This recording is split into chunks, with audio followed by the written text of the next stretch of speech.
If I check your life, I will see many revelations that you had, many encounters, many things that God has said to you, but you didn't raise any altar along the line of those encounters, to trap those encounters and to make it your own.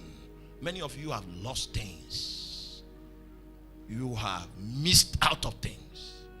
Most of what you see that is responsible for what becomes a great man in God was an encounter that an altar was raised around.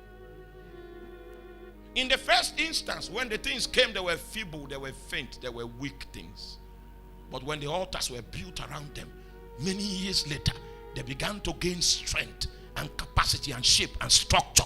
But they came in the most feeble way in order to give muscle and structure to that which came just like a dream of the night.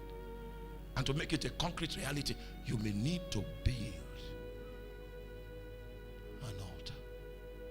It was at the age of 13 that I knew that I was going to preach the gospel. But even in the encounters I had, I asked a question. I asked angels this question. Hallelujah. Because I was a grievous stammerer. And I said, why will God want a stammerer to preach for him? How much can I do to the enterprise of the gospel without the ability to communicate effectively? Those were my words when I was 13 years old. And in the realm where I was asking this human question, they could not understand why I was so ignorant in that realm.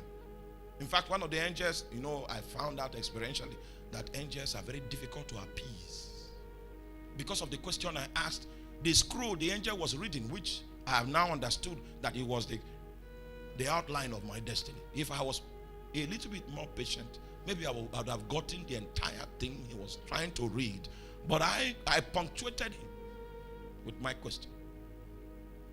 And the scroll from whence he read, he rolled it and struck my tongue. That was how the encounter stopped. I found myself in the room again. You know what? I built an altar around that encounter.